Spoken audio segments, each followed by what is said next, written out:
everybody, this is me again, Penguin Graphy, and welcome back to my channel. Today we are going to learn how to create a flower custom brush using Clip Studio Paint. I'm going to keep this painting tutorial very short.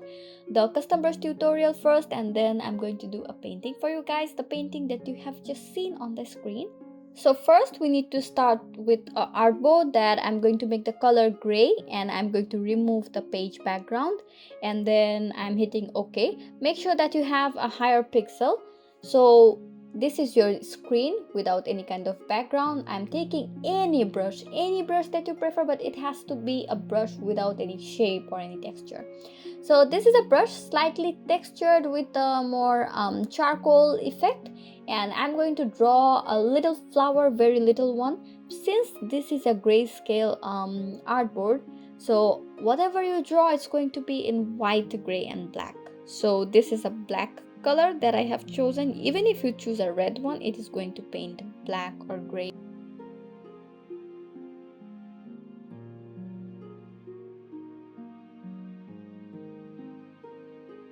So this is a flower that I'm painting. Not so beautiful, doesn't matter, because this is not going to be too big on your screen. So yeah, just the shape of a flower is enough and should be enough.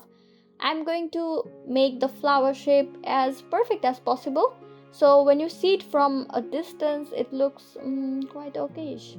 So this is my flower, and I'm going to make it a bit more textured. So I'm going to duplicate the layer, so whatever is empty inside, it gets filled with the black color. And now I merge the layer, and I'm making the edges perfect. I'm trying to make it perfect. It's not perfect, I know, but like I said, it doesn't matter. Now I have the flower in the middle of my page. I'm going to make the size bigger since I'm going to save it as a brush tip next. So I'm fixing the size, I'm fixing the edge again. Now that I'm done with fixing the edges, I'm going to the edit option and register the image as register material image, and then give it a name. This helps you to find that out later on. And then make sure that you use the option use for brush tip shape. This is very important. Go to all material, save it as image material. This is also important. If you want to give it a tag so you can find it out easily further in your library, you can use a tag as well and save it. Now we are going to create a new canvas, and make sure brush expression color should be on color, and the paper should have a particular color, whether it's white or any color that you prefer.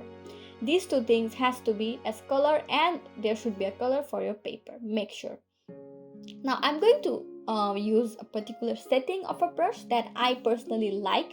This is a flower brush setting that was one of my favorite, the setting basically. So now what I'm going to do is I am going to change the shape of it. Go to the brush tip, find out the brush.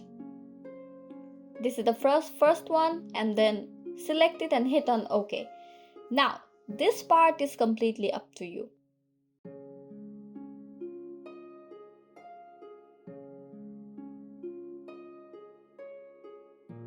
For me, I think I prefer a bit more thickness when it comes to flowers, so they look a more wider in the painting. I personally like wider flowers. For example, this one I don't like the thickness at this moment, but we can fix that later. First, I'm going to the spraying effect. Since this brush setting has a spraying effect, and I personally like my flower brush to act as sprays, I'm going to change the direction because I felt like it looks more vertical. So this is my testing phase. Okay, I'm going to test what I'm doing, how it looks the best. I'm going to increase the thickness now, and then we have this thickness. I think it's perfect.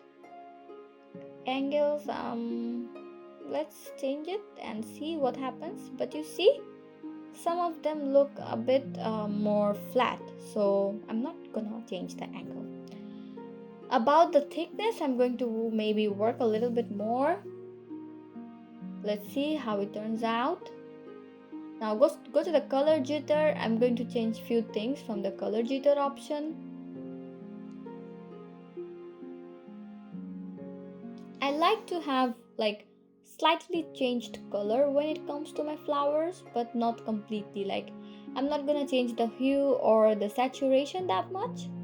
But yeah, now this is the time I'm gonna play with the brush size and the particle size. When you increase the brush size, sometimes the particle size it gets smaller. So in a bigger picture, it becomes very small.